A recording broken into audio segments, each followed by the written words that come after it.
Well, good evening, everyone. We're back for the start of another year of live Q&A. This is episode 53. Welcome along to the Studio Rats live Q&A. My name's James Ivy. I'm Paul Drew. And we're on our own so far, mate. I think we've got to the end of the first year. Oh, the number, they're flocking in their threes. Starting, yeah, we've normally got some waiting, haven't we? We normally have. I'm going to put the links do that for the show. So if anybody wants to join us, you can do. Just follow the link. If you're somewhere quiet and not surrounded by traffic or children, then all is. Here we go. They're flooding in now. Here we go. The usual crew. It's good to see our regulars in. So we'll start as we usually start. What have you got? In fact, I know what you've been up to this week because we actually saw each other face to face. It was really nice for me. It was nice. Yeah, it was nice. Probably tolerated me, but hey. Yeah, well, you know, we got to. So what happened? We did that video. We did the video, which did a bunch of videos. Did really well, actually, didn't it? Bizarrely. You talk about really mundane, relatively boring pedals, and it did incredibly well. Well, so much so that I've had to order one because it's really good, isn't it? It is a really useful thing, and actually, I think in the scenario we had it set up, it was an incredibly useful pedal. Yeah, it really was. Really cool little thing.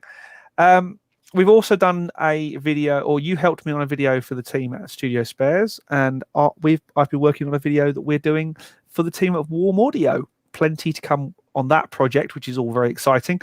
But what else have you been up to this week? I mean, I'll go first. I can pretty much hone it down to what I've been doing. One thing, packing. Yeah. That's my week. So not very exciting. Hopefully you can trump that. It doesn't look like it's changed much in that room. I've got to be honest. There are more cardboard boxes, to be fair.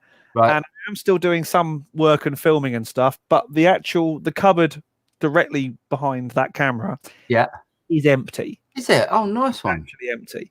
The house. Are you taking all the acoustic treatment? I can't remember if I asked you this. You taking all the acoustic treatment with you? Yes, I am. Yeah, it's all going with me. Purely because then I can, even if I end up using chairs to prop it up, just to give me some kind of acoustic treatment where in my temporary digs in the living room, I can use it. Are you actually taking over the living room? Is that what's... We have two living rooms in the new house, which is quite nice. The big one and the little one, and I'm getting the big one. Have you got a dining room as well? Yes. Oh, great. Oh, that's great. That makes complete sense. So I'm still waiting. I'm still a little bit waiting on the plans for the new one, but once I get it in the next week or two, then I'll get planning application applied for the minute we land, so to speak, and get on with it. Nice one. Great. So yeah, but yes, pretty much living in cardboard boxes and getting all the last cabling and stuff out, and realizing that I'll pull one cable out, and of course that unplugs about 7 other cables, and it breaks something further down the chain, which is always frustrating. But hey, yeah, the joys of moving house. Oh yeah, it's exciting though. Yes, proper exciting. Yes. I love a move. It's a good opportunity to get rid of a load of stuff, isn't it? And just chuck out all your junk. Yeah, I like it. And work out what you do and don't need and stuff. And yeah, so I'm embracing it. I'm trying to. I got too much on this week, but next week we're going to be full on into it, and it's my wife's birthday next week, so we'll be actually have a bit of a celebration. Nice. Yes. So what else have you been up to? To be honest, not a lot. I've been trying to do some videos. And do you ever get it where you just like you get halfway through a video, you spend half an hour making it, and then you just go, this is not working, it's just not going to happen today. I've had a few days like that. Yeah, I do that. I won't say I do it all the time, but I certainly do it quite often, where you just go, nah, this is not. It's why I script everything now, to be honest. Is it? That's a good idea. I pretty much script everything, because that way, in advance, I know what I need to film, I know what I need to catch, and stuff like that. So yeah, that's pretty much it. We should do a shout out for those who are joining us on the live stream. Yes, we should. And I need to do a shout out to all the members as well. You do. Thank you, members. Thank you, members. Because Phil's in the house. Phil McNally's in the house, and he's a member. Okay, just a quick. Is that a question there? When are y'all doing an in-depth tutorial on the API Luna bundle for mixing and mastering? Should do that. As soon as we've got the new song recorded. Yes. Dwayne. Yeah, we're going to be doing that because I'm doing the song in Luna. Actually, well, James has done the drums in Pro Tools, but we're mixing it and mastering it in Luna. Yeah. So I will get it done then. Cool. But yeah, really exciting. Good stuff, that is. Oh, look at this already. Give David a clap. For the Lambrini Fund. Thank you, sir. Thank you. Lambrini. Yeah, David, that's very kind of you. Look at that. Very kind indeed. Wow. And we've only just over the introductions. We should get on and do something really good. Well, do you know, James, because James came over last week because that was on Thursday, wasn't it? It was Thursday. And because we had some donations to the Lambrini Fund, I took James out. I bought him a sandwich. I bought him a sandwich. So James is, what would you call it? What would you call it? And I'm in your debt for a good few lunches, I think. Oh well, yes, you owe me several. Basically, it's all right. We'll be fine. Or a night out on the Lambrini. I know where you live, mate. Don't worry. So, yeah, thanks, David. So, what has been going on this week, news-wise? To be honest, I think it's been a fairly quiet news week. Has there been anything exciting in your world? I did hear. I mean, in the rock music world. Was he thrown out? Was he asked to leave? Well, shall I read this? Should we read the story here? Because David Ellefson officially out of Megadeth. It says has parted ways with the Megadeth with the Megadeth. The Megadeth. The Megadeth. No, I'm pretty sure it's Megadeth. It's like, I love it when a band hasn't got a the before it and people put it like, it's like people call them Beatles. They are the Beatles. They're not. Yeah, or Killers. I think it's Killers, not the Killers, but people. I think it's Killers. Yeah. But anyway, I quite like the Megadeth. I think that's better. That makes it funnier. Very English middle class, doesn't it? Megadeth. Following the leak of messages and explicit videos featuring the married bassist, and another woman. Now, I mean, and hold on a second. He's been kicked out of a rock band. Of a rock band for so it's far deeper than this, isn't it? He's been kicked out of a rock band for whopping his tallywackle out, hasn't he? Well, I don't want to sort of spread rumors and stuff, and it is easy to spread rumors, but what's the only reason you'd get kicked out of a band? Well, you've been in a band for years. Yep. What indiscretion could you have done? Well, get you kicked out of the band. I was about to say, banging the lead singer's wife has got to be. That is the only thing that I can think of, which is not funny. I mean, bless him. Dave Mustaine, he must be gutted. But anyway, if it's true, we're not spreading rumors. We are purely making it up as we go along. I mean, because if it was getting thrown out of a band for whopping your who out, mate, you wouldn't have lasted in bands for 5 minutes. It's true. In any opportunity, but yeah, there's something not, and I think we're going to find out some more. Unless anyone knows any facts about this, if you can fit this in. I'm not a massive Megadeth fan, and to be honest, I just played a couple of Megadeth songs just to remind myself, and I'm definitely not a Megadeth fan. Yeah, I don't get it. I don't get it. I mean, I'm not a massive thrash fan, but it just sounds, like how we might have talked about this before, but you know how in the 80s you listen to, I don't know, not that I did, but if you listen to someone like Slayer, Napalm Death, Metallica. Not Napalm Death, that was that is a bit heavier, but Slayer, Metallica, Megadeth, you just think, God, that's gnarly, that's proper heavy. Now you listen to it, it just sounds like. Well, you listen to Iron Maiden, who were a metal band, and they're now a rock band, aren't they? Really, by comparison to stuff like I'm trying to think the industrial metal and the kind of the grindcore scene and things like that. I mean, that's beyond heavy. Yeah, but it's articulate though, isn't it? Yeah, articulate. Anyway, A couple of questions. Andy Johns, any experience with the Triton FET head? There you go. It's not. It's a similar sort of thing. It's the Studio Spares or the Imperative Audio equivalent FET Pre. That's a FET head. It's funny that we're talking about that last week, weren't we? That's still there. Very, very useful pieces of kit. Yeah, it's really good. I mean, I don't know if it's. Do they sound any different? The FET head and the Cloud Lifter and all that. Do they? The new, I can't remember what it's called, but the Soyuz one sounds very different. Does it?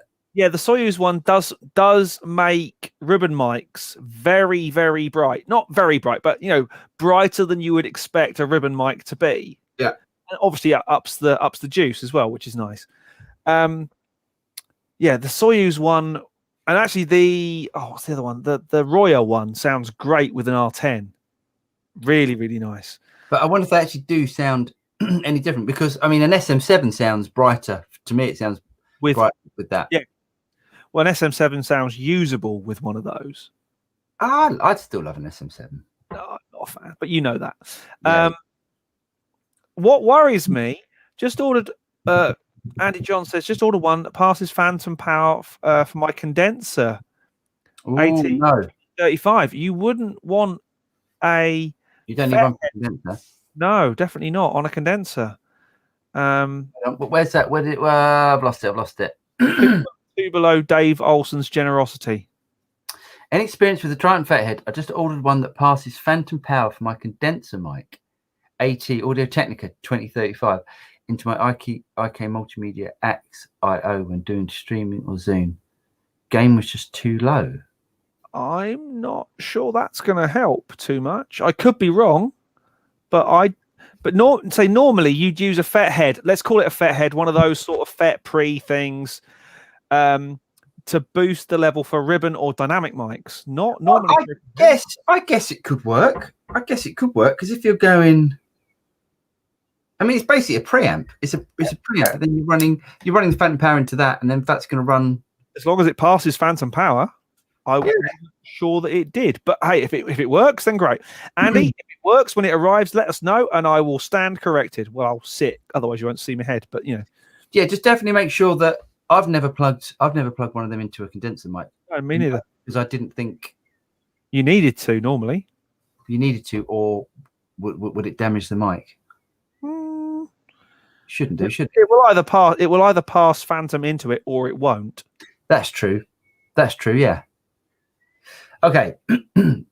Yes, the Triton FET head's great. Yes, they work. David Brose, when I was a kid, I loved the Kiss.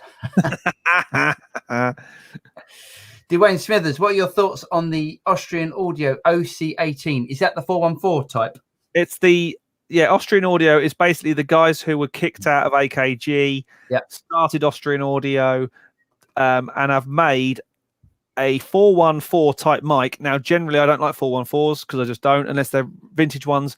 This is a lot more 414 classic vintage like, and they sound really nice. I can't remember whether it's the OC18 has a variable pattern software thing, which means you can tweak the mic and tweak how it responds and stuff, which is quite cool. But I can't say for certain because I can't remember. But yeah, the Austrian Audio stuff sounds great. Really nice. Yeah, good stuff. David says it was the drummer's wife. Oh, well, that would do it, wouldn't it? It's only the drummer that gets up to that sort of business. Not the bass player. No one wants to give the bass player one. It's true though. It's always maybe that was the problem. Huh? Maybe that was the problem. You lost me. No, I'm not going to dive into that anymore because it's racy. So no, but yeah. Maybe it was the drummer. Maybe it was the drummer and into band relations. Oh God. Now that mistake I have made. Have you? But the bass player? No. Theoretically, having a relationship with the sax player, but also having a relationship with the singer at the same time. On the same ship, mate. On the same ship. I was young and foolish. What can I say? Don't judge me, internet. Please don't. Tom Sawyer says, Paul, you're an Or6. What's an Or6?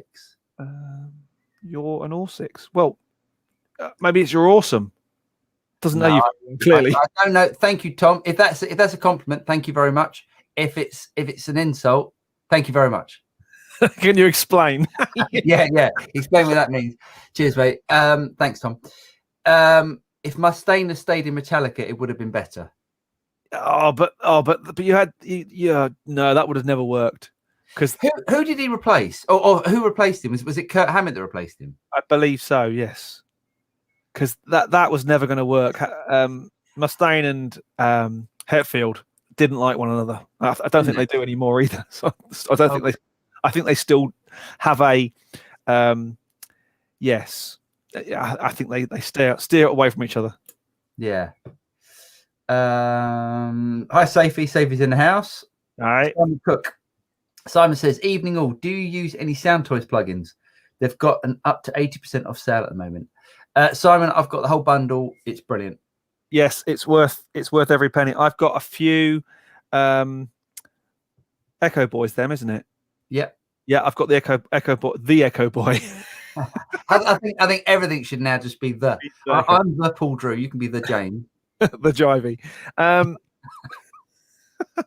Yeah, that Soundtoys deal is very, very cool. Now, what that normally means is, okay, so the way software development cycles work, and this is not me saying this is what's going to happen, but this is normally what happens, is you drop your huge sale the week or two before you're cut off for free upgrades for the new versions that are coming out.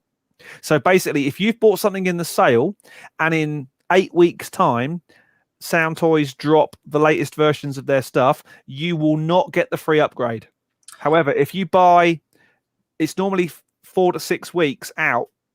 If 4 to 6 weeks after you've bought, they do an upgrade, you normally get a gratis upgrade for free. But if you're getting 80% discount, you won't be getting that. So don't be upset if they come out with something in the next couple of months and you say, "Where's my upgrade?" They will rightly tell you to get stuffed because you bought it cheap. Yeah. Soundtoys. What Soundtoys tend to do, they tend to upgrade if there's a plugin upgrade. They're not like Waves. They're like, if there's a plugin upgrade, like they release a new version, they tend to upgrade. They just tend to update everybody. But what they do with their bundles is that they normally come out with another product. I mean, Soundtoys are like they do it in a different way. With like they come out with like a mini version of a plugin, give that away free. Yep. And then come out with I mean, it's almost crazy the way they do that, because it's almost like, well, the mini plugins are so good. Yeah, I've got some of the freebies and I've gone, this is great. Why do I need the full version? Then you download and use the full version and go, that's why I need the full version. Yeah, but it's normally like, I don't know, just like a slight difference, or just slightly, it's got one more function on it. But yeah, I mean, the really good stuff. I use Echo Boy on every single mix. What else do I use? That's what they all sound the same. That's why they all sound the same. Probably true. It's probably true. Yeah, Decapitate is great. The Plate is great. I mean, they're all good. It's all really good stuff. The Tremolo is good, and Crystallize is great for creating like great sort of textures, especially on roads. Ooh, really good. Nice. Cool. Okay, where are we? Hi, John. John's in the house. Ow. Andy Johns, there are 2 models of Fathead, one that passes phantom power for condensers and one that doesn't for dynamic and ribbon mics. Oh, well, there you learn something new every day. Every day is a school day. I stand corrected, said the man in the orthopedic shoes. Okay, Katana question. I'm using my Katana Artist. Katana or Katana? What should I say? I would go Katana because it's Katana. A bit posh. Yeah, I come from a posh sort of place, so. What, Croydon? Oh, he's going to use his katana. I'm using a katana. I heard, and I learned something the other day. Oh yeah. not that anyone would find this interesting, but I went to go and see my mum and dad at the weekend, and like I was always told that I grew up in Sanderstead. Right. Sanderstead is like the nice part of Croydon. It's really nice. It's not. It is. No, Croydon's not nice. Well, bits of Croydon are nice. And then I found out the other day that my parents said that we lived in Sanderstead, said the area was anyway because it seemed posher, and we didn't. We lived in South Croydon. Is it a bit like me saying I live in Blackheath because I've got an SE3 postcode, even though I live in Kidbrooke? It's a bit like that. Yeah. Well, I do for another week. I tell you what, I had a bit of a result on that. Go on. And this is something to keep. It's the most boring thing in the world, and I'll keep it short. I just had my insurance renewal for the studio. If you don't have insurance for your studio gear, you should have. You just should. Most definitely. And because I smashed up that guitar the other day. If you remember. Yes. And they let me keep it. Did I tell you that? No, I didn't know that. Yeah, they paid out. They paid out, and they let me keep the guitar. You're up for a renewal hike next year then.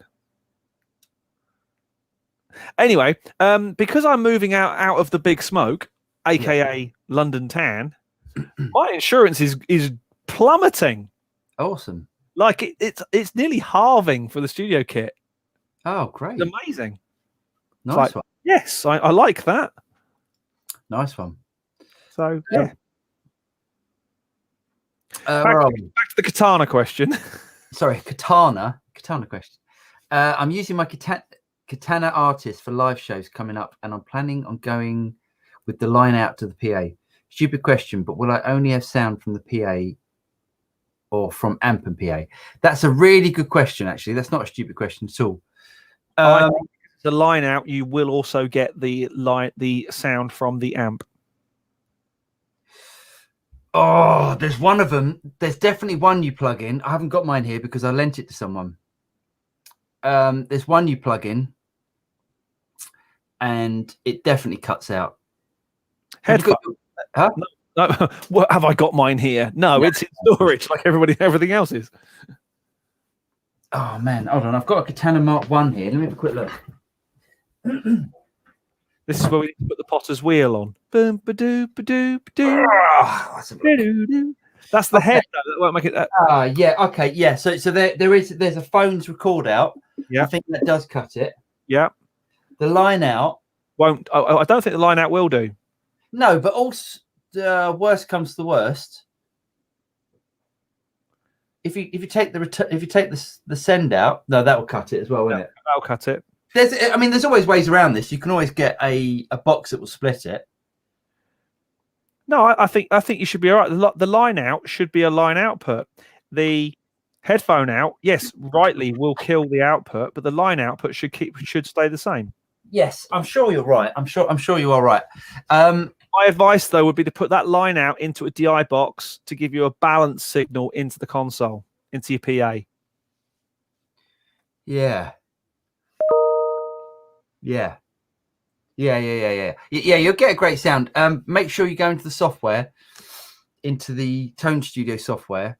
Yep. And you need to go to the settings, and there's a way that you can put, you can change what signal goes out of that line output. So you can either get, I think it's called live or record. Mm-hmm. So one is like, it isn't quite like a DI signal without the speaker emulation, but one is definitely a speaker emulation, and I think that's record out, and it sounds all right actually. I would say it would definitely sound good enough for gigs. Yeah, definitely, yeah, and also what you care about is what's on the stage, what you can hear. That's gonna enable you to play great. Yeah, let us know how it goes, WB. Tom Sawyer says, "Sorry, Paul. Yes, awesome player. Oh, you're very kind, mate. That's very kind. It's all smoke and mirrors. No, it's guitars and strings. Guitars and strings. Thanks, mate. That's very kind of you. Mike Pinion, howdy y'all from Sebastian, Florida. Hi, Mike. How you doing? David's in the house. All right.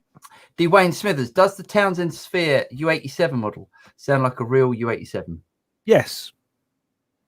It's kind of honky and not much top end, and yeah, that's exactly what it sounds like. There are several U87s in the Townsend Sphere ecosystem.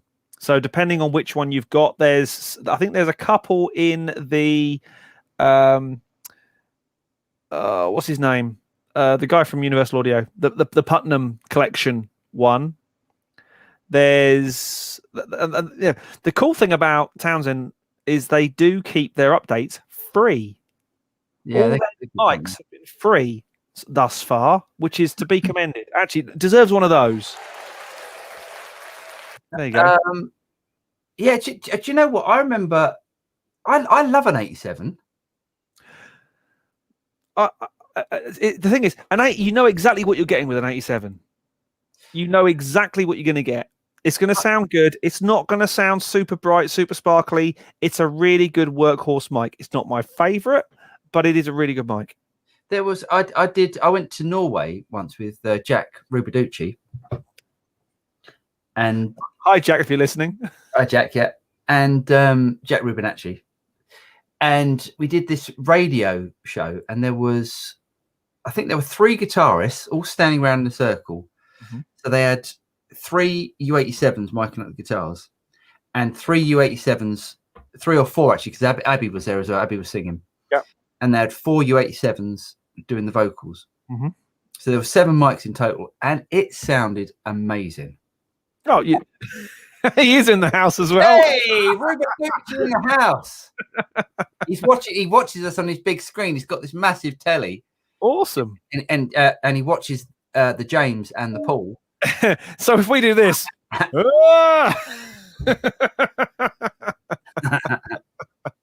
yeah. So Jack will say this. Jack, do you remember that time we did that radio show in Norway? And they mic'd up using U87s, and it just sounded amazing. Yeah. He'll remember that. My buddy Bruce from ADG has got one of the limited edition ones, and it is stunning. I mean, it's not one of the Beryllium Rhodium ones. It's the previous, like the 40th anniversary, 50th anniversary ones. Sounds amazing. That's an 87 I do like. Yeah. Have you got one? No. Oh, I've got that. You left me with the road with the warm. I did. I've got 2 of the Mark 1 warms, the Mark 1 87s, which sound really good, and the new one we haven't tried yet, but we will do soon. Yes.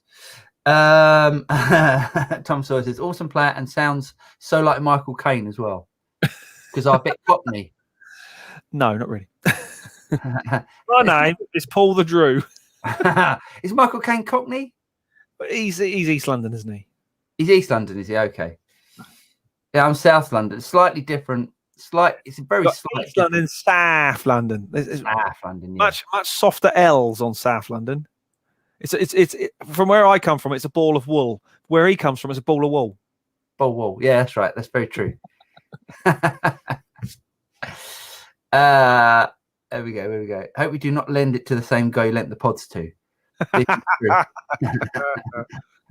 I still haven't got that pod back.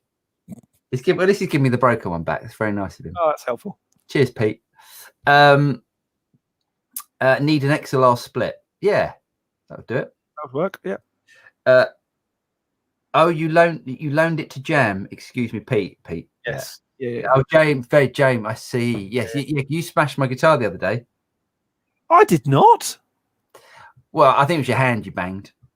Yeah, it was my hand I banged, not your guitar. Don't try and get an insurance claim out of me. Great minds, cowbell, high five. Yes, I think there was a joke that we all one of those, wasn't it? On the Boss Next Tone, the line out doesn't kill the sound from the amp. Great. I would have thought that's the same then. Great, well done, mate. Jack said it was the sings that sound amazing. Right, shall we do gear news? Gear news. Gear news. Da da da da da da da. Gear news. Da da da da da da da da da da. Hold on a sec. And here's another thing. Oh, here we go. Well, I mean, I guess you couldn't really fire him, but Appetite for Destruction. Yes. Isn't the sound? It isn't. Sorry, just going back to Dave Ellefson. Yes. Isn't the sound on one of those songs on Appetite for Destruction? Isn't that Axl Rose boning Steven Adler's girlfriend? I don't know, but to be fair, I saw once he was actually booted out of Guns N' Roses. Yeah, I saw Adler's Appetite at the ICA in Ipswich. They were hilarious. I mean, he was off most body parts. Great show. I mean, real proper rock and roll excess show. But yeah, he was off his bonce. So I'm not surprised if it was Axl Rose showing his girlfriend an enjoyable, pleasurable time. He probably didn't know about it. Anyway, okay. So shall I share my screen?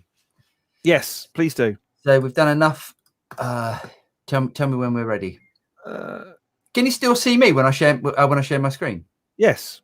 Okay. You need to share your. That's it. Right now we're like we kind of go into the corner. It's nice. Oh, nice. Okay. So I can't do anything. No, you can't whop your old man out and. Okay. So we've done this story, but yeah, if anyone wants to see some awful track, listen to that. Holy Wars. That's terrible. That song. That's terrible. Anyway. Okay. 2 new models from Gretsch. Ooh. Expensive models, or they're streamliners. So is that the mid-range ones? The mid one, isn't it? Yeah. How much are they? Oh, that's quite nice. You like that? So yeah, P90s. Yep, I like that. You like a bit of P90? Okay. Yeah, I don't like that color. I like that color. I like the sort of like machine blue is quite nice. Yeah, nice, isn't it? I like that. Yeah, you have to get one with the Bigsby though. Yeah, I could deal with that on something like. Actually, I like the white one. That's nice, isn't it? I like that. Yeah. Yeah. So okay, so $599 with the Bigsby. Yeah. $499 with the hardtail. It's not bad, is it?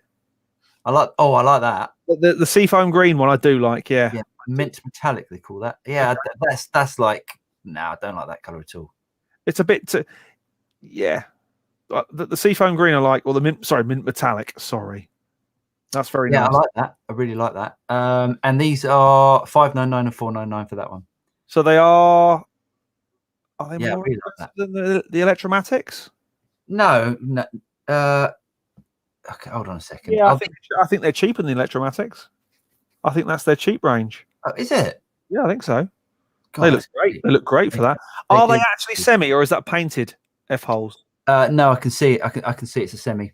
Okay, cool. Nice. No semi jokes, please. So this is my favorite Gibson color. I saw this the other day and thought it looks a bit like World War II Army surplus. Yeah, it is a bit like that, but about, I don't know how long ago it was, maybe 10 years ago, Gibson brought out the what's his name? Who's the singer from Soundgarden? Who died a couple of years ago. Oh, anyway, they brought out his 335, which came in the olive drab, and so you can buy the Les Paul's 335s SG and a Flying V. Is that all we've got? Is that the only picture we've got on this? Oh no, here we go. Chris Cornell. Chris Cornell, thanks, perfect. I shouted it, but then I realized my battery got. Yeah. So Chris Cornell's 335, which was like, if you can get one of them, that is a stonking guitar. Yes, I would like one of those. Yeah. Yeah. So yeah, they've got new colours. Nice. Oh, I quite fancy a special. Yeah, P90s as well, which I like. Yeah. Noisy as hell. But not silly money either, really. No, definitely not. I think Gibson are starting to wake up. Yeah.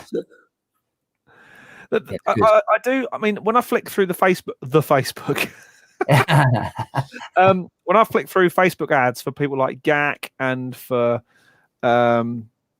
various others, and look at the prices and of like an Explorer or a 335, and I see 5,000-6,000 quid, I think it's just too much. It's too much money. Where are you looking at? That must be a Where are you looking at £5,000 for a 335? 335 they're about 4, aren't they? I think this is probably a special. What's it? But okay. you know, but no. Whenever I see the ads on Facebook and stuff, I have a flick through and see if there's anything interesting floating about, and decide that no, it's all too overpriced and over expensive. Here we go. 335 Pro, three grand. Yeah. Flying V. Would you play a Flying V? I don't think I'm rock and roll enough for a Flying V. I just don't get it. You have to play a Flying V quite low. I don't play. I think a Flying V where I play it would take small children's eyes out. Yeah, it's not a good look, I guess, is it? If you've got it sort of too. Yeah, an SG. I think I could carry off an SG. Yeah, because Angus wears it quite high, so yeah, that's acceptable, isn't it? Yeah, I think I could. But if anyone's interested, Anderton's paired with Chicago Music Exchange, and they do the olive drab in the SG, and that looks amazing. I really fancy olive drab. Yeah, which is that color there. Yeah, I'm not sure I like the color. I like the color, but not necessarily the name of the color. Yeah, I think I'd be tempted to get a black Sharpie out and kind of put camo markings on it, though. Yeah, that'd be a good look. Right, this is quite exciting. And you've got these coming, haven't you? I have. Boss is sending me a couple, which is really exciting. Yeah. So the first pedal that I ever owned was a Boss. Tell me it was a Metal Zone. Please tell me it was a Metal Zone. It wasn't a Metal Zone. It was the other one. What's the Ultra Distortion? No. It was a Metal MDM. Oh man, that's and I can't remember what it was, but yeah, it was the metal something. Yeah, shocking thing. Shocking thing. Yeah, but this is the Metal Zone was a newer version of that. What was it? Anyway, so they brought out a 30th anniversary Metal Zone and a 40th anniversary SD1. 40 years. 40 years of one guitar. That's quite a long time, isn't it? Yeah. The only pedal I can think that's lasted any longer than that is the compressor, the blue. Yeah, the CS. Yeah, I think so. Yeah, compressor sustainer. That's the one. Yeah, and I remember the first time I plugged it in, going, "This doesn't do anything. What does it do?" Then put some distortion on and went, that's what it does. Yeah. Good. Yeah, I quite like the Boss compressors. I like the Boss pedals. I like the fact they brought out. Do you remember the Boss carry cases with like either 3 or I think they did a 3 and a 7, like a pedal board? Yeah, great idea. If you want to get people into your ecosystem, do something like that and give them a way to embrace your pedals. Great idea. But yeah, I mean they did that.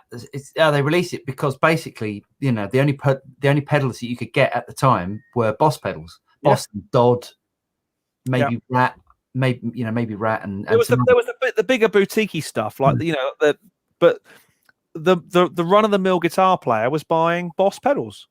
Yeah. So what Boss have done recently, 3 or 4 months ago, they've re-released those. The SKB style plastic boards, but they've done it now that fits, that you can adjust it to fit any pedal. That's a good idea. I like that. It's good, and they're really sturdy. Great thing to put your pedals in. And they've also done one that like a really heavy duty one that is the size of a carry-on bag trolley. Yeah, and comes with the wheels and the trolley and stuff, and great for taking abroad, and also you can put your clothes in it as well, and it fits. Yeah, it's a good idea. Very cool. So there's that. I thought this was quite interesting. Okay. So, right. So it's Harley Benton. Yeah. Okay. Well, as we also know them, Thomann. Thomann. Yeah. Right. But it's got EMG pickups. Yeah. And a Floyd Rose, a proper Floyd Rose, for under 400 quid on a Les Paul style body. Yeah, but I mean, I'm not a massive fan. Well, you know, I'm not a fan of sort of Floyd Roses, but that looks, but you know, that looks great. That's kind of cool. What I'm curious about. Yeah, this goes back to a conversation we had about this time last year. Yeah, when Gibson put out their no copies, no fakes, no compromise video. Yeah. Knowing how many guitars Thomann sell per year, Gibson, Fender, whatever, I suspect in Europe, Thomann are probably their biggest dealer, like someone like Guitar Center is in America. Yes. Yeah, I agree. Yeah. I bet Gibson are not knocking down the doors to issue the cease and desist on that guitar, even though it looks quite a lot like a Les Paul, because of the number of guitars that Thomann sell. It is very. I mean, that is unbelievable, isn't it? It's very, very, very. The Sunburst there looks like a lot like a PRS. It's lovely, actually, isn't it? It's really nice. Yeah, it's not quite 100% book match top, but it's lovely. I imagine that's a photo flame. I can't imagine that's a real top. Oh, who cares for that money? Yeah, 400 quid. Yeah, yeah, amazing. Yeah. And you can't actually buy can you buy a pair of EMG pickups for that? I reckon. I reckon they're licensed. Probably. Yeah, because it says. Let's have a look. The new SC Custom plus EMG FR models. Right. Okay. So maybe the FR model is, I don't know, OEM or something like that. Yeah, I would have thought so. It can't be. Yeah, because that's more or less the price of a pair of EMGs and a Floyd Rose. It'll be a licensed Floyd Rose. It won't be a real one, but still. Well, it says Floyd Rose 1000, whatever that is. That's obviously the cheaper. Of the scale. I bet it plays really well. The old Harley Bentons from 10 years ago were unplayable dogs. Yeah. These days they're actually quite serious machines. You know, that they're well built. Yeah. Great sounding guitars. Yeah, I'd like to try one. Anyway, that's me done. That is literally the news from this week, unless anyone's got any. Oh, have we got some? We have some comments and questionos. Okay. Any update on the Quad Cortex versus the Boss GT1000? Andy, I shot that video today and I gave up. I shot the video. It's really hard because he phoned me and asked for some help, basically. I did. I'd phoned James up and said, what can I do? Because, okay, this is what I did. So I spent the morning programming a Fender sound into both. Into the GT1000 and the Quad Cortex, and a Marshall into both, and they sound very different. But of course they do. Of course they do. Yeah, but it's almost like if I do this video, the thing is, if I release that video, someone's going to go, "Oh, you should have done this, or you should have done that, or you should have done that," and it's. I don't think it's about the sound, personally. Of course, it is about the sound, but I don't think you can do a direct. Here's a Marshall from this. Here's a Marshall from this, because there's so many variables. I think it has to be a whole system comparison, personally. But then again, it's a very different beast. You can't, one is captures amplifiers. You can't. It's like the only way that I could do it. I thought, okay, well, if it's on the way it feels and the way that it sounds. I mean, there's a big price difference between. It's nearly £1,000 between the Quad Cortex and the GT1000 Core, and it doesn't sound like £1,000 different at all. That's the real takeaway, isn't it? That the power of the Quad Cortex is it worth that extra £1,000? I don't think if you don't want to model, maybe I should do that. I'll do it tomorrow. I will do it. I'll do it. There's a way you can do it to make it work and not make it seem like, you know, we're either slating either or brand. Bear in mind, we have no affiliation to either brand. It's worth saying that thus far. Oh, we have a good relationship with Boss. But yes, we have a good relationship with them, but you know, we don't get paid by them. No. We don't get paid by Boss. No money has changed hands other than we both bought a Quad Cortex. Yeah. Yeah. The only So I will tell you, there is a sound difference between one. Definitely has a more fuller spectrum, like sound wise. But the thing is if I picked a different amp model on that, yeah, it would then. But the thing is, it's really hard because I'm trying to get this Fender Deluxe, and the Fender Deluxe inside the GT1000 sounds very different to the Fender Deluxe that's in the Quad Cortex. It's a really tough video, and I know I'm going to get slated for it. You know, occasionally you have to put it out there, don't you? Okay. David Brose, if you guys bought an old pedal off a US site like Guitar Center, is it worth the import and tax? No, well, yeah. I have bought pedals when I've been in the States. I've been into you're saying some risky stuff here. Why? Because it's under, but at the time it's under the personal allowance. Oh, is it? Yeah. Okay. I've bought pedals on things in the States and brought them back. Second, I went into Sam Ash in Hollywood and bought a load of stuff, and never had a problem. If you ship them back, yes, technically you should pay the import tax. You're going to get clobbered for the VAT and the duty on it. It's only. I don't think there's enough of a market difference. I think it very much depends on currency, where you are in the world, and the time you do it. And it very much depends on what you're buying. If you're buying something that's very old and decrepit and could fall apart at any minute, it's not worth it, because any kind of returnability, if that's a real word, has gone, because you've got the Atlantic in the way, which makes it very cost prohibitive to return. But hey, if it's something new or something vaguely new on a second-hand site, you ever bought anything on Reverb from the States?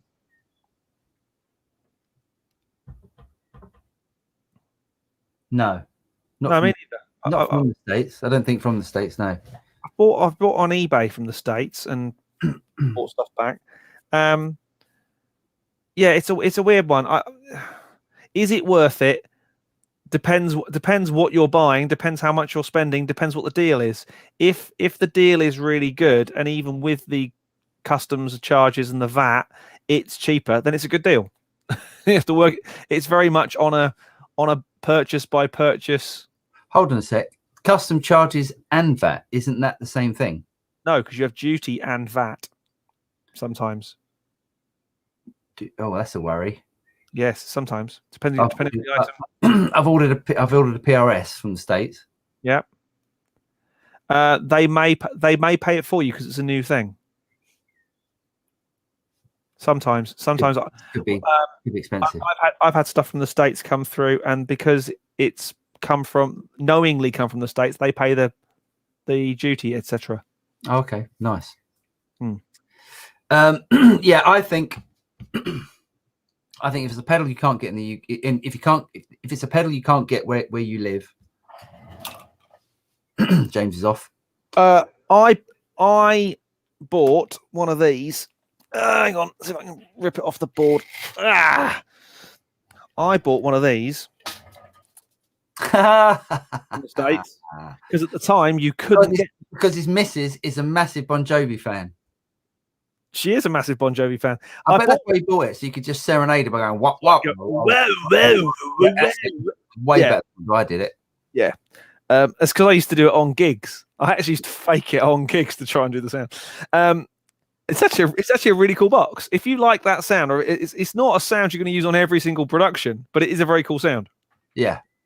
And it also works really well on keyboard parts as well. Oh yeah, you get the what's the guy at Blackstreet? What's his name? Teddy Riley. Yes. He does that stuff. Wow, wow. It's awesome. Yeah, awesome. But that was that I bought from the States and shipped over because I think it was a new one. But you couldn't get them in the UK at the time. There's a few things I've bought in the States and brought back. Crown microphones. Crown? What, the people that make the amps? Yes. Oh. Because they use lead solder and lead is not COSH or ROHS approved. Yeah. You can't buy them in the UK. Crown mics. Oh, interesting. Well, certainly at the time, it was my original Britney mic. You know, the proper the Britney mic that I had for playing drums, because it has two capsules, one pointing that way, one pointing that way, and it cancels the two, so you get less ambient noise down the mic. It doesn't actually work, but you know. Here we go. So where are we? Paul, can you not get the same tones out of the Amp 1 Iridium as the Mercury Edition? They are a bit different. They are definitely different. The Mercury, sorry, the Iridium definitely has a tighter bottom end. So many jokes. So yeah, it's a much more defined bottom end on the Iridium than the Mercury. They both sound great. Personally, I really like that tighter bottom end. Okay. So that's why the Iridium was my favorite. The one you kept? Well, I haven't. Yeah, I haven't. It's not mine. It's still theirs, but I borrowed it. But that's the one. That's one that I would choose. Right. Nice. I really like it. And the clean sound. I was expecting the clean sound to be like that metal clean. You know, that over clean. That sort of. You know, that sort of Steve Vai clean. JC 120 clean. Yeah, even more so. That sort of processed. Process is not. It sounds like it's a really great clean that you can drive. It's really good. Nice. Really good. HM2. It was, John. Thanks, John. It was the HM2. HM2, Boss HM2 pedal. Yes. Heavy metal pedal. Heavy metal distortion. Yes, of course it was. Yes. Oh, do you know, that's when yeah, God. I had a DOD hard rock distortion with the micro switches in the pedals that always were the first thing to die. Yeah, Dodd stuff wasn't the same quality as it was certainly the same price from what I remember. Yeah, it was over 100 quid for that pedal back in the day. Yeah. Okay, so where are we? Streamliner is the most affordable, so that's the most affordable. Yeah, nice. God, they look good though, don't they, for the money? Cowboy Studio says he's got a Streamliner, not bad for the price, a pickup swap, and it works great. That's the only thing though. If you're buying a guitar and then you're swapping the pickups, it's almost, you know, are you going to spend a lot of money for a decent set of pickups? But that came with, is that the one that comes with EMGs? No, that was Harley Benton. It has P90s, just had P90s on it. You know, but still, a half decent pair of P90s shouldn't. Are you gonna swap out a 200 quid pair of pickups on a £400 guitar? Probably not. Ah, Andy Johns, give that man a clap. Oh. Thank you, sir. Thank you very much. Cheers, Andy. It's very nice. That's God. Are we gonna have a few Lambrinis now, aren't we? We're gonna have a sandwich in a Lambrini. Sandwich. So rock and roll. What is Lambrini? Is that really sweet? Lambrini, that kind of fizzy white wine, Lambrusco-y type stuff. Is it? Nasty. That girls drink before they go clubbing. Sexist. Factual, I think you'll find. Okay. Oh, nasty. Do you remember going out to clubs in the 90s and drinking that WKD Blue and stuff? Did you ever do that? Yeah. And then just like not sleeping for days afterwards. I mainly remember going, why am I drinking this absolutely revolting guff? And then going to the pub next door. Okay, where are we? Got a streamline for pickups, but great. Okay, yes, John Soaps. Yep, John. I did John's question about the HM2. Yep. My first pedal, Cowbell Studios. My first pedal was the DOD Death Metal. Oh, And exactly as the name applies. wasp in a jar. Well, isn't the the Boss MT2? Wasn't that known as the was it Swedish? What's its name? Swedish chainsaw or something like that. Yeah, something like that. Yeah. Yeah, I mean that's like, do you know? Isn't it that pedal as well that sold 1 million units? Something like that. Yeah, it's one of those stupidly Crazy, isn't it? I I thought Lambruni was think that's a Lambretta, Simon, but hey. I think he knows that. I think he's being funny. I like that. Pod XTV. Don't forget the courier may also want an admin fee as well when they turn up at your door. That is true. I've had FedEx turn up at my door, say, "Here's your box. Go onto this website and pay a fee." And yet I've had no indication, no email, no nothing. But he won't hand it over until. I thought that was tax. I thought that was import tax. It probably is. It is an import tax, but you don't normally, if it's post office or what they're called, parcel force. I think I was right first time. They will email you and say, "Oh, there is an amount to pay on this parcel," whereas FedEx will just turn up your front door, say, "Here's a parcel for you. Give me money." Wow. Yeah, a bit naughty, I think.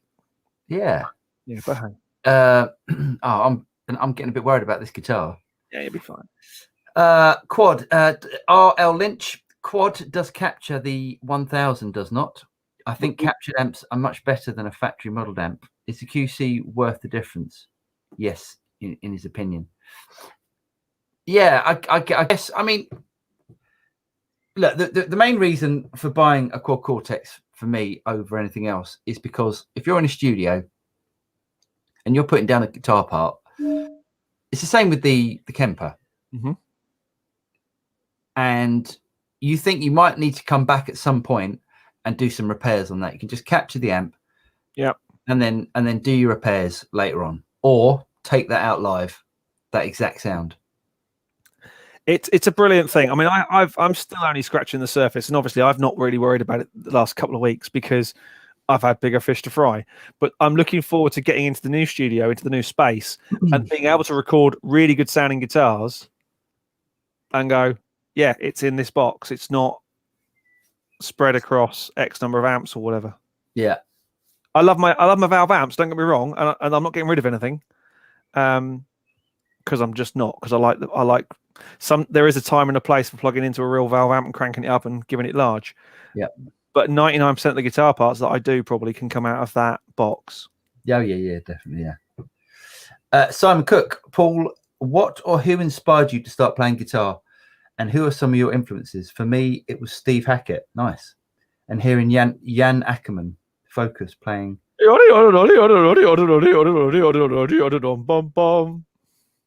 was Focus, wasn't it? I don't think so. Sylvia! Well, I've got a brilliant tune that is. Do you know what? I was digging that out. I'm going to have to grab a guitar now and play. Oh, yeah, play, because I don't know that. Go on. You're only going to hear very, very, very bad. Let's hear it. It's that one that goes. Oh, go on. Pickups. Pickups. The one that goes.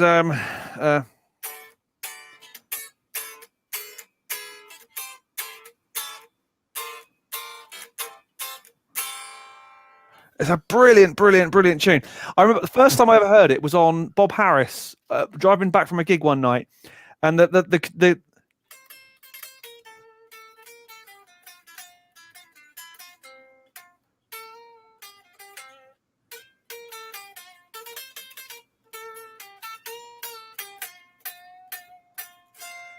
brilliant tune. Is it an instrumental or is it a? It's instrumental. It's basically done drums, guitar, and Hammond, and it's awesome. The Hammond plays the bass part, and it's really cool. The key changes are brilliant. Good choice of it. If you want to learn a really cool, fits under the fingers, beautiful instrumental song, brilliant. I love it. Nice one. Nice. There you go. That's Wow, there we go. I'm going to put this back now. Okay, back to Simon's question. So for me, it was Mark Knopfler, because my dad was a massive Dire Straits fan. Gotta love that. Yeah, Knopfler, what tone? Just amazing tone. Fingers, taste, songwriting ability. Yeah, genius. The guy's a genius. And who else? Who else was into? What made me start playing? Yeah, probably. Yeah, him and Clapton. My dad was a big Clapton fan. Clapton for me. Gary Moore for me. Gary Moore. Eric Johnson.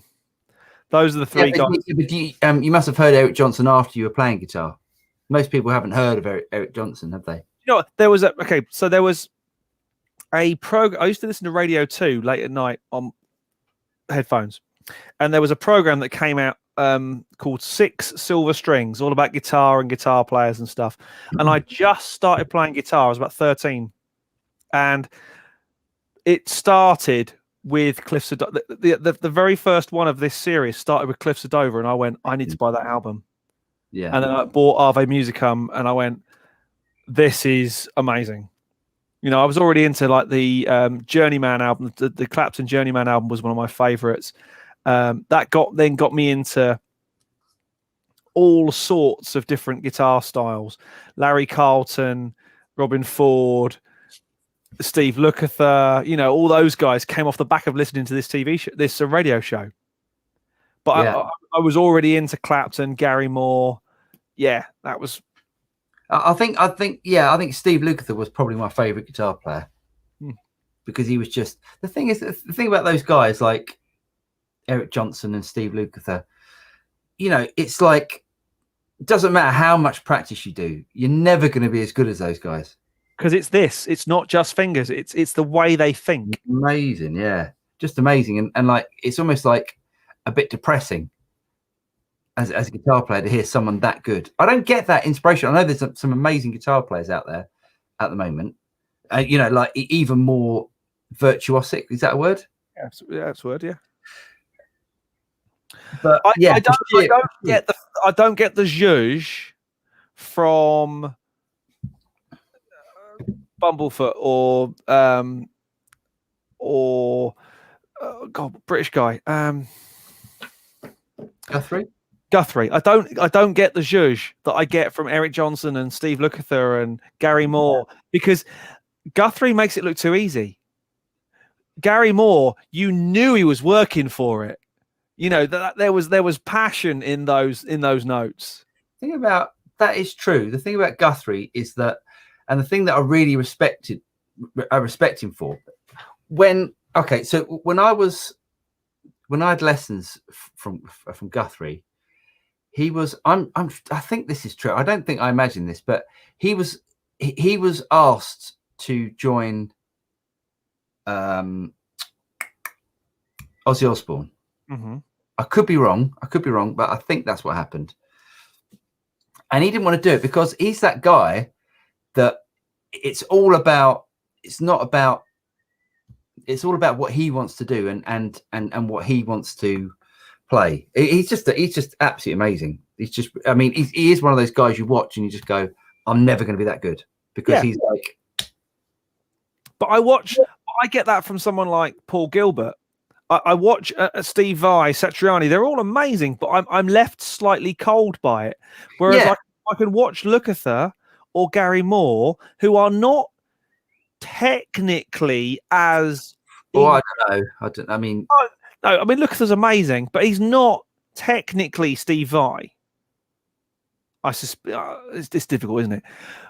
Or actually, Simon's put a great one. Dave Gilmour. I can listen to those guys till the cows come home. And while they're not technically as amazing as the list of current YouTube players, I'm left cold by the super players. I want someone who's got a bit of passion, a bit of sweat into it, and I definitely get that from Gary Moore's playing.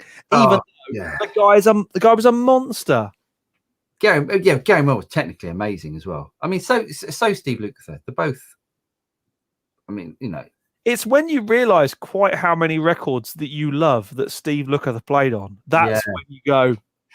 And that everything. I mean, I don't know about you, but if I play a solo, I go, "Oh, I've played that riff before. I played that lick before." With Steve Lukather, it's just it's him because it's a style that he plays and a sound, but everything's different. He's just like the guy that comes up with the most amazing parts. Yeah, I mean, he's made songs. He's made a song was a hit because of what's that Michael Jackson song with the Steve Lukather part in it? Oh, it's just that that is the song. Girl Is Mine was they wrote that on the off the cuff, all those parts were just so beautifully put together in seconds. Yeah. Anywho, so good. It's nice though. I think you get to a certain age and you just don't care anymore about someone being better than you. Did you get that? Did you go through a stage, James, where like you were? Oh, he's frozen. I've frozen. You've frozen as well. Okay. What did you say? Did you get to a stage when? Oh, sorry. Did you get to a stage, or did you have a stage in your life where you were jealous of how good someone else was, or? I think because I was never very competitive at sport, because I was good at music was the thing I was competitive at. Right. And I think I got that jealousified, or whatever the word I'm going to come up with. I like that. Out of me when I started doing gigs and realizing that I wasn't the greatest thing on planet Earth and I was never going to be. I'm a fairly useful drummer and I could hold my own with probably most of the working professional musicians in this country. I could happily hold my own with. Yeah. But you put Ash Sonamy on a gig, Ash is going to get it. I always think with drummers, I don't think it's as important. It's not like, I think with the drummer, as long as the groove's right, people go, that's great. That's all we need. No one ever said to Jeff Porcaro, could you play more notes, please? Absolutely. And yet Jeff Porcaro is highly regarded as probably one of the best drummers that the earth has ever graced planet Earth. Yeah. And I would be up for agreeing on that. The guy grooved like a unbelievable drummer. So yeah, even I appreciate him as a drummer. Yeah. Okay, where are we? That the Metal Zone sold so many. Yep. Paul, been watching your Katana Mark II videos as I've recently purchased one. Have you been able to match a valve amp sound almost 100%? The thing is, like, MLR music is, I mean, all valve amps sound different. Like if we've got like my divided by 13 over there sounds very different, and you might even turn on the Katana and start playing through the Katana and go, oh, I prefer that sound to the sound you get out of the divided by 13. I think that the Katana really holds its own. I think as soon as you stop getting hung up on the fact that it's not a valve amp, it becomes a very usable tool. It doesn't matter how the sound works. If you like the sound and it feels good and it gives you the zhuzh, the fizz, great. I find if I want to get the fizz or the zhuzh, turn it up a bit. Yeah, and I don't. Yeah, I think I don't think anyone would. On a record, anyone would think, oh no, that's not a real valve amp, or that's not. No. Yeah, tips wise, use the clean channel. Don't use any of the other channels, and just use the effects before it. It works really, really well for me. It's much more dynamic that way. Simon Cook, Hocus Pocus was used brilliantly on the Baby Driver soundtrack during a bank heist shootout. Nice. What's that? It's the Focus yodeling, the Jan von I want to say Jan von Kreese, but it's not, is it? But the guy, the yodeler. I'm not doing it again. Please don't. Please don't. Tom Sawyer, what about Guthrie, Govan, and Greg Howe? Lukather, a great player. Yes, all great. Greg Howe. Yeah, Guthrie, amazing. Lukather is God. Yeah, there you go. Yeah, I'm with you on that. I still prefer Lukather. I think he's nowadays. We keep talking about him, don't we? Nowadays, I think Lukather is. He plays a little bit out for me now. He's almost like bored with playing simple melodies or melodies, and now he tries to make things a little bit more jazzy, which I don't like. You remember the Starlix video he did? Yes. Oh, it's painful. It's really painful. It's probably because he was smashed on coke. It does look it as well. If you ever fancy a laugh, boys and girls, check out the remember he's talking about his rack as well. He's got this Bob Bradshaw rack, which is about 6 foot high, and there's a twin Boogie 4x12s either side of him, and he's just going cling. Yeah. Beat It. Yes, Beat It again, Steve Lukather. Yeah. And Human Nature. I think it was Human Nature. That's the one I was thinking of. But yeah, Beat It as well. I mean, that makes those songs. Human Nature is a Steve Porcaro song. Yes, but oh, okay. So I guess Steve Lukather probably didn't come up with that. Yeah, probably. That part is the song. Yeah, isn't it? I mean, that is the main part of that song, and same with Beat It. Brilliant. Yes, Tom says yes. The Guitar Olympics are not relevant. All about feeling, definitely. Amen. It's all about I mean, the Guitar Olympics. I heard someone the other day. I'm not going to mention his name. A YouTube guitar player, and he's quite on his channel. He's quite flashy. He's quite. I don't like it. I don't like it. I don't think he's got good tone or anything. But he was very sort of fast and fluid and all that. And then he was on someone else's channel playing against a track, and I was like, "Oh, you can't really hold your own there." I'm not going to say who it was. You have to tell me after. Yes, I will. But yeah, I mean, anyone can, learn to play fast and stuff, and yeah, it's about holding your own in the band, isn't it? Yes, it is, and not even holding your own. It's about supporting the band and supporting the song. It's good. It's deep. Jeff Beck. Oh, Jeff Beck. Yeah, you must have seen him 4 times. What's the song on? It's a song where he's working underneath the guitar. The picture is him working under the guitar. I actually don't know that much Jeff Beck. No. The albums. Oh, that's great. Is it? Oh, it's so good. Such great. And he sounds, like it's only him that sounds like that. Yeah. Where are we? Jeff Porcaro was a beast. What a player. Yeah. Tis Van Leer. That's the one. Tis Van Leer. Yes, that's the yodeler from Focus. Guitar Shop. Thank you, Simon. That's the one. No, it wasn't Blow by Blow. What was it? It was was it a girl's name or something? I can't remember. Anyway, brilliant. Okay, where are we? Okay, David Olson. I think maybe you meant Beat It by Michael Jackson. EVH gets all the plaudits for the solo, but Luke. Yes, absolutely. And if you read or listen to, as I did, the Gospel According to Luke, there's a great passage in there about that track and working with Eddie Van Halen. I don't remember that. Yeah, there's a good bit in that. It's a good book. It's a good book. Where are we? James, I know metal isn't your thing, but hold on. Do you know James? What? James, I know metal isn't your thing, but have you heard the drummer from Lamb of God? I have. I can't remember his name, but they're amazing. James loves metal. I love metal. I'm a Dream Theater, Iron Maiden. I like my Toto and my soft rock as well, with John Bon Jovi. But no, I'm a metalhead. I was at the front of. I was in the Snake Pit for Metallica when I was 19, etc., etc. Oh yeah. I just grew up a bit and my hair got shorter. Hair, I remember hair. Hair today, gone tomorrow. Yes, it was. Yeah. Oh yeah. Again, check out Luke the solo on Running with the Night. Unbelievable solo. There's so much and improvised as well. It's just I could never play like that. Unbelievable.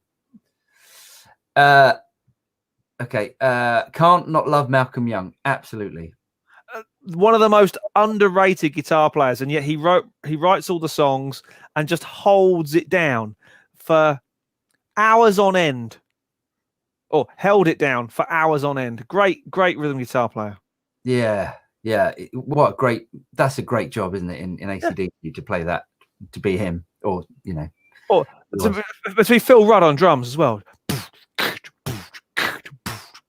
Just hold it together. It's all about the groove, isn't it? Brilliant. All about the groove. Guitar Shop, yep, Blow by Blow. David Olsen, Lukather was totally baked in the studio. Yes, baked. That's a good word for it. Baked. I think he was baked all the way through the 80s. Bless him. But I guess that's the time it was. What about Alan Holdsworth?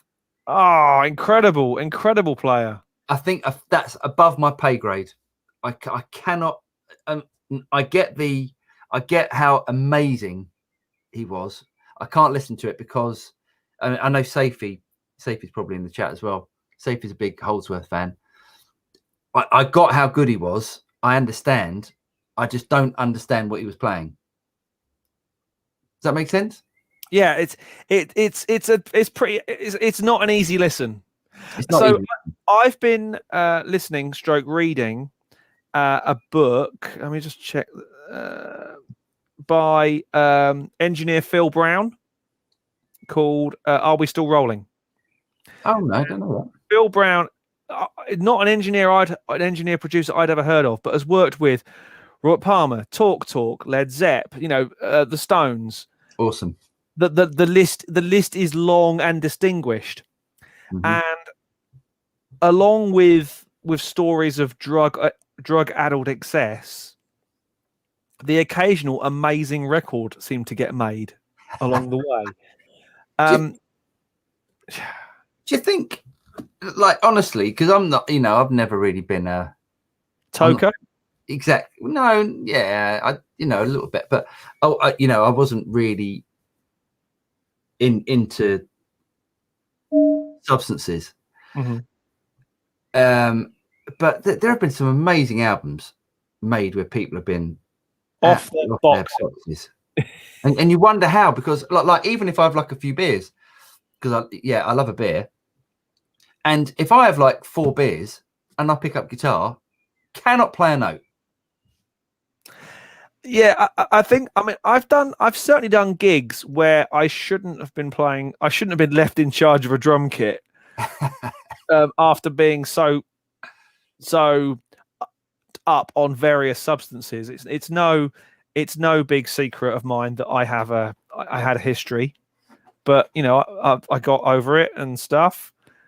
I ran away to sea. It was great story. If anyone's bored and wants to hear it over a pint or 5. Well, I guess you come from that end of the country. You come over you come over from the Fens. There wasn't much to do over there. No, there's no Fens in Suffolk. Lincolnshire. He always gets so offended. Lincolnshire is the Fens. That was when I moved to London. I realised, I had a good job. Yeah, I had a good job, and I was the only person who could do it. So I thought. So I decided that the way to carry on doing it was to stay up for 27 hours a day, which you can only do for so long, naturally, as it turns out. No, so I'm not terribly proud of that part of my history, but it is something I did. But by comparison to some of the stories I'm hearing in, say, this book in particular, I'm like, my God, I was doing a couple of lines a night. They're doing a couple of lines every half hour. Wow, yeah. And I'm like, I wouldn't be conscious. I'd be that sleeping, dribbling mess in the corner. Yeah. Simon Cook says Nadia. Was that? I don't think that was the name. If that's the Jeff Beck song, I don't think. I'll have to look. I'll have a look, and I'll tell you next week, because it's brilliant. There is the Rosanna Solo by Luke is stunning. It is absolute perfection. It is perfection. It's absolute perfection, and the solo at the end is just ridiculous. Again, it's that running with the night thing. It's just like him, just like blazing away. Just that solo at the end is completely improvised. It was apparently. I've heard this from Al as well, that they did 4 takes of Rosanna, and the last one was the take. The main solo was an overdub. Right. The outro solo was just busked. They all did it. They just busted it. I'd love to have seen them in the studio. It must have been again gutting. Yeah. Watching that going, I'm never going to be that good. Loads of info in his autobiography about making Thriller. Yes. Yeah. Yeah. Cool. David Bro says sorry. So, all right, mate. What for? You don't have to be sorry. This is an open house, you know. James needs to apologise more than anybody, so it's well, just for existing, really. Absolutely. Lukather on the Tubes compilation, Backwards Principle. Do you know that? Oh, I don't. I'm going to have to check it out though. Yeah, definitely check that out. Do you like country players like Albert Lee, Ray Flack, etc.? Yes, I love Albert Lee. The guy I really like is Chet Atkins. I love all that finger picky stuff. There's a great Chet Atkins and Mark Knopfler album called Neck and Neck, which is just genius. It's beautiful. Yeah, that's when Knopfler for me just went a little bit too country. Yeah, I really like. I never used to like country. What's it called? That style of picking is called something. Flat picking. No, it's a name. Well, that was the sort of thumb and fingers thing. I always call that flat picking, but maybe it is. Yeah. I mean, if you listen to there's so many like those Nashville guys. Again, can you imagine living in Nashville and then just going, I'm never going to work because everyone's better than me? Yeah, it's frightening, isn't it? Yeah. I really like who's the big guy, the chunky guy, the one that's had an endorsement with everybody. Greg Koch? No, I wouldn't say he's chunky. He's just tall. He's just a massive. Well, he was a big. I don't know then. I had a PRS. He had a Johnny Highland. Okay. Watch him play. He can play. He's unbelievable. Right. But the thing is, but as we all know, being in a band is 10% about your musicality and musical ability. Yeah. 90% about being in a band is not being an a-hole. Yeah. And our level of gigging is being a person who will help unload the van, and not the one who stands at the bar with a cigarette on, going, "I'm the singer. I'm not going. I don't do lifting." Yeah. Being in a band is so much more than just being a great player. If you are a great player, it helps, but not being an a-hole is the most important thing. Yeah. And Toto did suffer with their fair share of holes. Yeah. Okay, we've done the country question. Let's not forget Rory Gallagher either. Saw him live and shook his hand from the orchestra pit when he finished. Gallagher. Yeah, awesome. Could have touched that Strat. Yeah, that's one of those guitars. Yep. Rory Gallagher, two twin reverbs facing each other with a figure of 8 mic in the middle. That was his sound. What's it? What was it again? Pair of twin reverbs front, facing each other with a figure of 8 mic. Oh, yes. I've heard that before. Amazing noise. Yeah. Paul, you make perfect sense, Ree Holdsworth. I mean, he's absolutely amazing. He is amazing. Or was amazing, I should say. But yeah, I mean, I think maybe he's one of those. I think someone said recently, maybe in 200 years we'll understand exactly Holdsworth music. Yeah, because it's like he was a different level. Do you think that's also the case for King Crimson and Robert Fripp? I don't. Well, it's definitely not the case for Robert Fripp and Toyah. I knew you were going to say that. But hey, I'm not watching. I'm not watching because of the music. It's wrong, isn't it? She's like my mum. We have slightly slipped off the topic here. Yeah, we always do this. It always ends up. Where are we? Okay. As you may have guessed, as David says, as you may have guessed, Lukather is his favourite player. He's a beast. He sure is. He is, and a lovely man to go along with it. Cowbell Studios found my limit with beer on stage per 45 minutes. Any more and anything less is a mess. Yes. Yeah. If I can probably have a beer before a set, and I'm fine. Once the adrenaline kicks in, you're right. A beer before the adrenaline kicks in, you're fine. You can have another beer. Yeah, you're fine. But it's like, you know, when you're at a party and goes, "Oh, you play guitar? Here's a guitar," and I'm just like, ding ding ding ding ding ding ding. Yeah, you're right. Okay, where are we?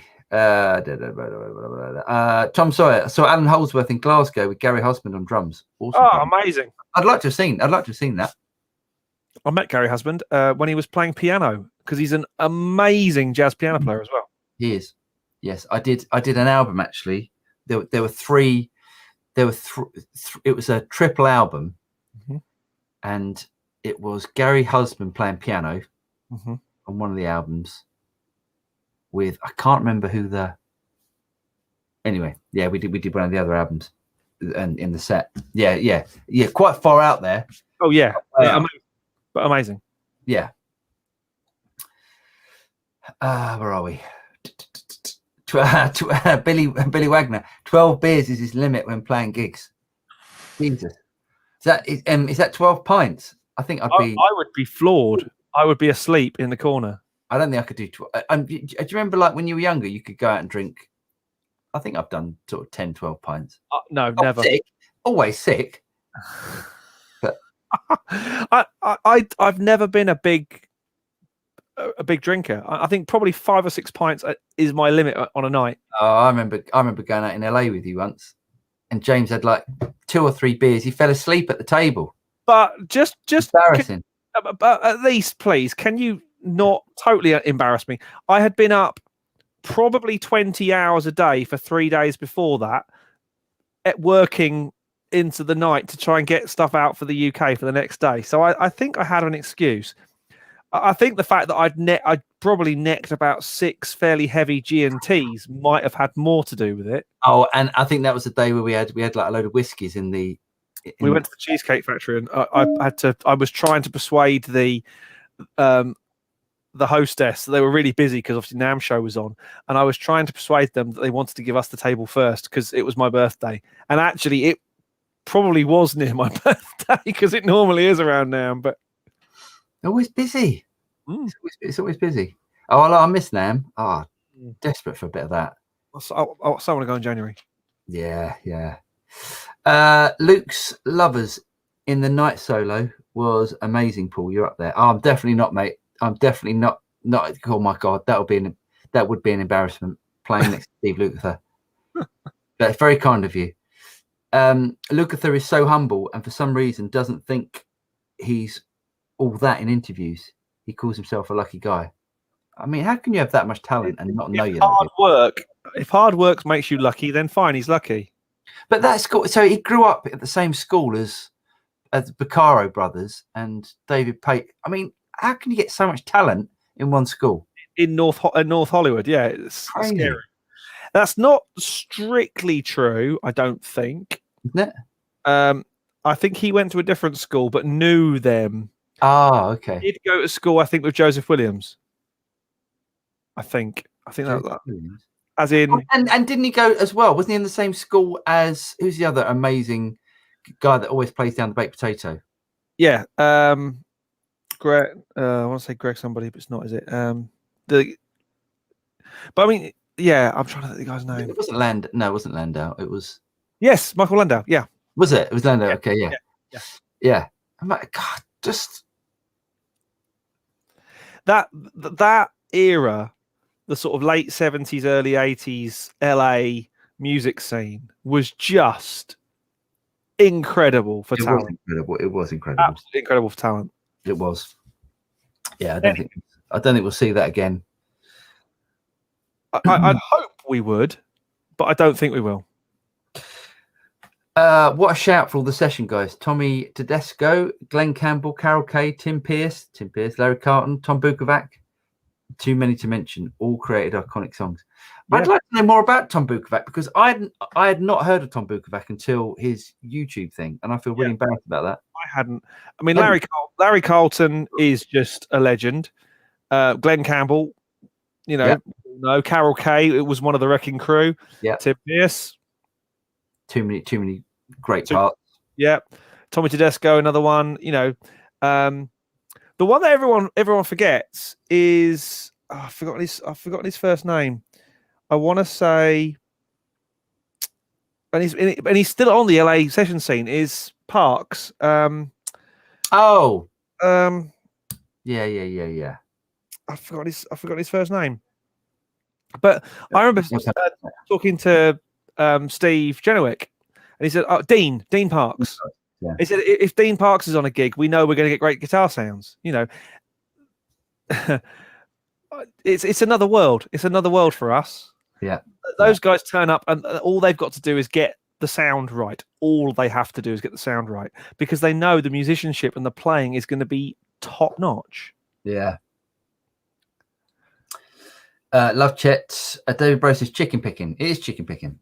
Is it chicken picking? Okay. Travis picking. That's the word that I was looking for. Travis picking. Why does it always rain on me? Oh, come on, that was vaguely funny, wasn't it? Right. No, fairly not. Billy Wagner lived in Nashville for 7 years. Nice. I want to go to Nashville next year as well. Yeah. Well, do summer now. Could go this year. No, I'm not going this year. Although I am now immortal. Right. Oh, have you two? Have you? I've had two now. Yeah. Have you? And I can pick up Radio 4 on my left nipple. Can you? Nice. It's a gift. Simon Cook and David Bro says Johnny Highland. Yeah, Johnny and Billy Wagner say Johnny Highland. Amazing. What? Billy Wagner's friends with Johnny. Scary. I'm going to have to check him out because it's not a name I know. Oh, mate, he's just ridiculous. He's like so good. He's like one of those guys that you think he does all this amazing sort of country sort of picking stuff, and then he'll play like this amazing sort of metal, so rock stuff. It's just amazing. Like really, another one of those. Yeah, and just doesn't even look. Just like it's just effortless. Simon Cook, Mike Oldfield is a seriously good guitarist, very underrated. Interesting. I think ever since I don't know, I saw an interview with him once, and I took an instant dislike to the guy. I think I heard him play. What's the Christmas one? Just stop. No, but yeah, I mean, that album's. Oh, iconic album. Yeah. I'm sure he's great.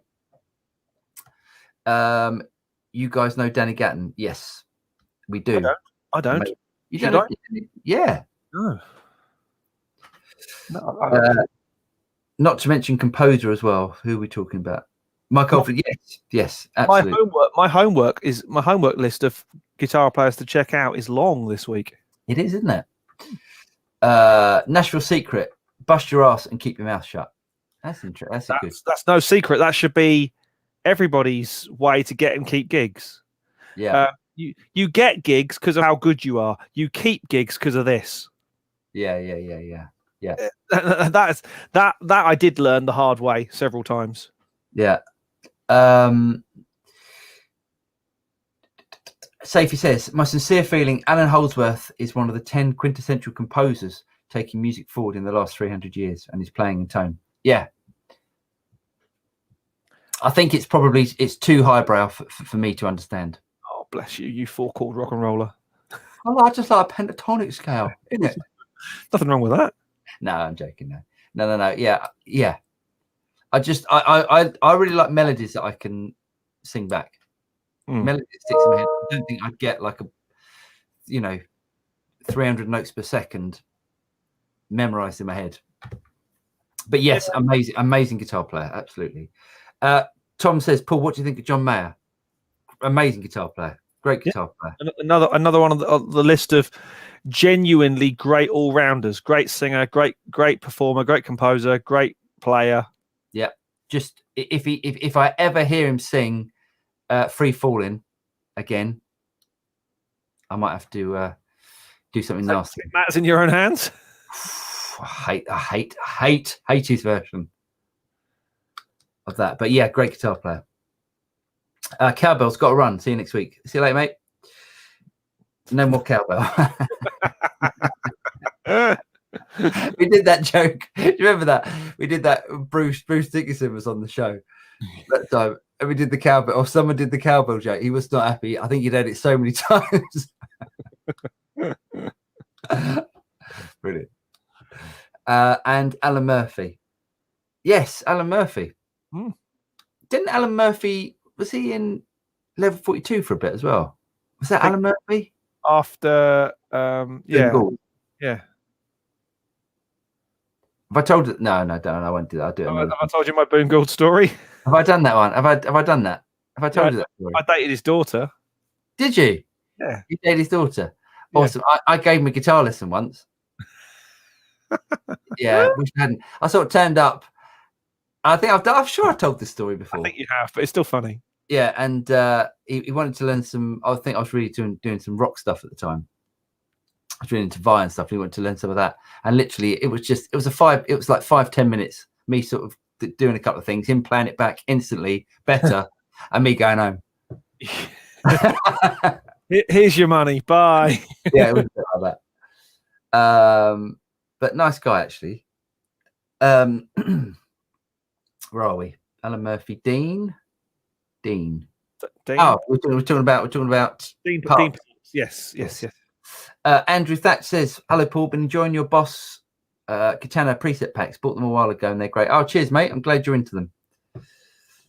Simon Cook, I was once told at an audition that I was too straight and should think about getting into drugs and drink more. I've been told that.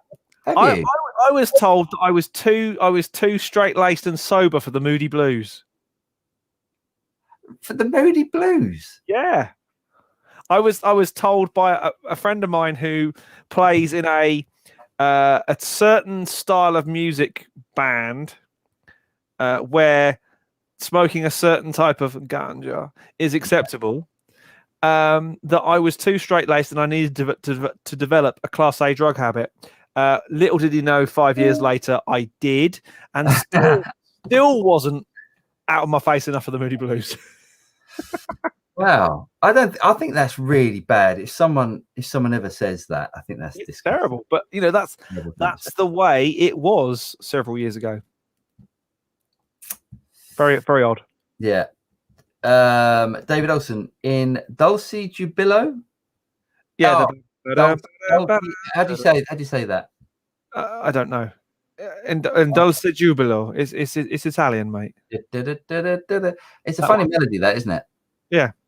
It's almost like a bit of a jokey melody. I don't know. It's quite funny. Right. Hey, we got Rene's become a member. Nice. Hooray!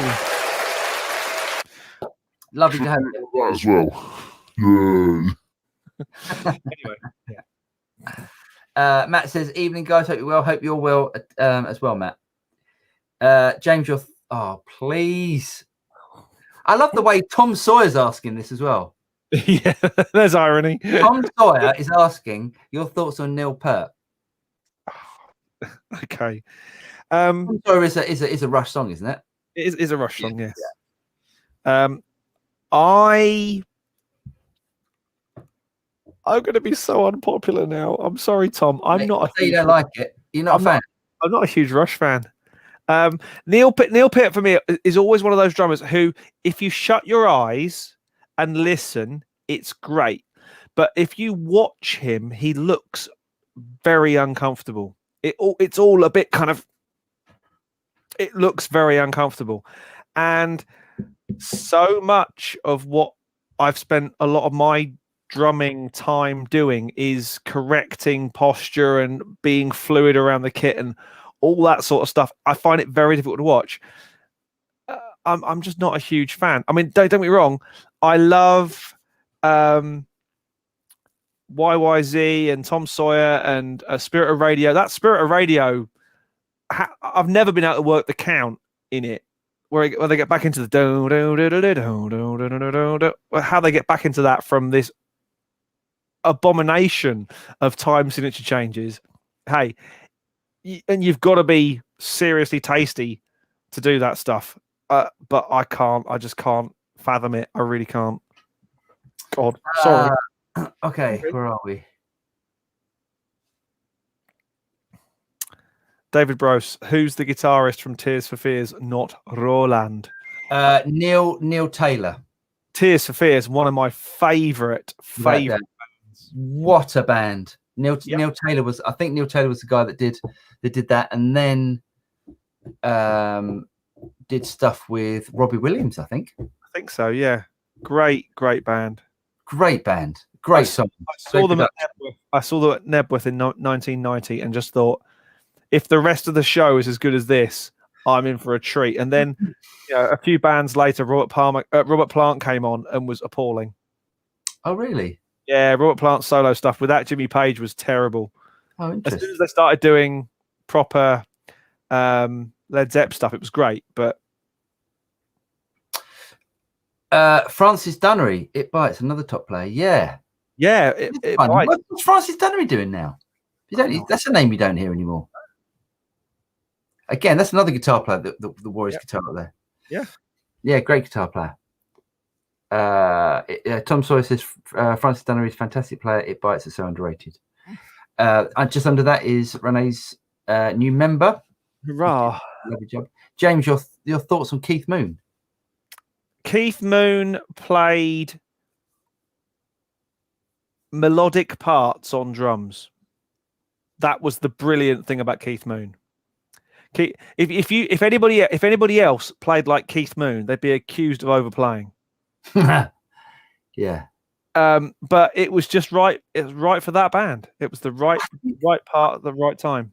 I always think with that band, they always sound like they're fighting with each other. They always sound like it's always like who can play the most. It always just feels like egos. Like I'm gonna play more than you, and it just I was never really into it. There are some songs where it just fits. My generation, to me, is one of those songs where it all just fitted together, which is why it's such a massive hit. Yeah. Pinball Wizard's another one. That's good. There are drum fills where you go, hang on a second, really? You're putting a drum fill there? Yeah. And yet it still works. Yeah. If I played Pinball Wizard with the amount of fills, someone would say you're overplaying. I said, no, I'm just playing what he played. They'd still say, no, you're overplaying. Pull it back a bit. Really? Oh, interesting. Yeah. James, Pert is so focused, hence his grimace. It's not the grimace. It's not the facial. I pull some amazing sex faces, I'm sure, when I'm playing. But it's the whole tense posture thing. It just looks uncomfortable. I'm sure. I mean, the guy's a monster player. The guy was an amazing player, but it looks uncomfortable to me. Do you have to go to the SR website to join as a member? No, David, if you join as a member, I think it's on YouTube. It's a YouTube thing, isn't it? I think YouTube. Yeah, unfortunately, I can't see it because I'm signed in as I'm signed into that YouTube channel, so I can't actually see. But I think there's join or become a member or something like that. It's a little button. YouTube loves buttons, don't they? They love button. I love button. They love a button. Okay, the big one, Paul. Okay, the big one, Blackmore. Have I told my Blackmore story? This is the one I said you got to do a video of this. I've got to do a video. I think I should just tell it. Okay, go on then. I think I should just tell it. Okay. I auditioned for Richie Blackmore. Right. And went up to the house and I mean, strange cat. There's understatement of the century. Strange human being. But did the audition with a mate of mine, and he was looking for it to have a new band, and we played through a few tunes, and I got the gig. Nice. Great. I was like, this is going to be fantastic. At last, a decent regular gig with a star. The legend, yeah. yeah, I'll get my status as a sideman up. I'm there. I've made it. Goodbye, Butlins. It was fun. And Richie basically buggered off because he couldn't be asked to talk management stuff and contracts and stuff. And Definitely. He just wants to go off and smoke mushrooms or something. Become a wizard. What's he now? He's got some sort of wizardy thing there. He's a warlock or something, isn't he? Yeah. Like that, yeah. Okay. So we sat down and they said, right, so here the gig fee is, it was really good. It was like two grand a gig. And I went, what? This is fantastic. Nice. At last. That's a Litchfield gig. In your dreams, mate. Yeah, for him, maybe. And they went, right, so we do 6 gigs a year and here's an exclusivity contract. And I went, sorry, 6 gigs a year? Yeah, and you're exclusively signed with us. What? For 12 grand a year? I went, 12 grand a year? That doesn't really support me, does it? They went, well, you can do other things. I said, no, I'm a musician. I'm a drummer. This is what I do. No, I'm afraid. No, you signed with. Nah, scrapped it. Of course. How can anyone survive on? If they said 12 gigs a month, that's a different story. Why didn't you just sign? It's funny why they didn't just give you what's the other deal where like I forgot what it's called. I've done one before where you have to if a gig comes up with them, you have to drop it. You have to drop everything else to do that. That's what they should have done. Yeah, but this was an exclusivity contract you signed with them. So yeah, unfortunately, I didn't play with Richie Black. But legendary status now. I can say I turned down a gig with Richie Blackmore. That's quite cool. Wow. I'm not. David says, huh? It wouldn't have made a very long video, would it? No, probably not. David also said that he's not joining now. Neil Peart was a brilliant drummer. He's a brilliant drummer, but I can't watch him. Matt Wiltshire says, Paul, I've just invested in a Helix. Have you done much with the Helix? Any preset packs? I haven't done any preset packs, actually. I have had a Helix. I had the rack one. Really good effects in it. Really good effects. I wasn't so keen on the amp models, but there's a tip that I didn't know about. Something about you can change the impedance to really go through the impedance settings. Right. And then that's when it comes alive, apparently. That's a good shout. Yeah, but no, the Helixes, loads of people use them and love them and get some amazing sounds out of them. So you probably made a really good purchase there, Matt. Phil McNally says, the joint button is below the like and share buttons. Cheers, mate. Hopefully he meant the join button, not the joint button, because that's something completely different. Yeah. Simon Cook said he saw Phil Collins play with Brand X and later on with Genesis at Nebworth. Quite a day. Awesome. Yeah, the Genesis and Phil Collins followed each other Genesis followed Phil Collins at Nebworth, and it was amazing. Was it? Yeah. Well, basically, 2 people came out and joined Phil Collins' band, which was amazing. Awesome. Phil McNally, next to subscribe. I think we're talking about the join button. Thanks, Phil. David Brose, last question. The story about Blackmore not taking the bus and bus driver that eventually killed Randy Rhoads because he said the guy's aura was bad. Wow, I didn't know that. I'd heard something similar. I'd not heard anything that confirms or denies that, but yeah. So Blackmore didn't get on the bus because he thought the bus driver's aura was bad. Yeah. Wow. Who knew? Clearly not Randy Rhoads. Wow. Wow, that's really interesting. Well, the guy is a wizard. He is a wizard, yeah. Or a warlock or something like that. I don't really understand, but hey. Yeah, nice. Well, there we go. I think we got to the end. I think we got to the end. Thank you ever so much for joining us, everyone. Just a quick update. We will not be on next week. What? When are you moving? You moving on Friday? No, I move on Thursday. my broadband is turned off on Wednesday, and it's my wife's birthday. I think you need to sort your priorities out. No, I have my priorities totally sorted out. I will not have any broadband. I wonder. This is next week. Next week. I wonder if I should do it on my own. It's going to be painful. You can't. Can you log into StreamYard on your own? I don't know. Maybe we'll have a look at that. I can probably set it up for you. Could you? Probably. Anyway, hold that thought then. But I am not going to be around next week. My next one will be the 9th of June, which is 2 weeks' time. So hopefully you enjoyed that. If you didn't enjoy it, keep it to yourself. If you did, tell your friends, share the love and all that sort of stuff. Thank you for all our members and those who've donated to the James and Paul Beer Fund, Lambrini Fund, not the Lambretta Fund. Yeah, that's something. Can I just say one more comment? Yeah. Simon Cook, shame Richie wasn't with SRV the day of his helicopter trip. I read that originally as Shane Ritchie.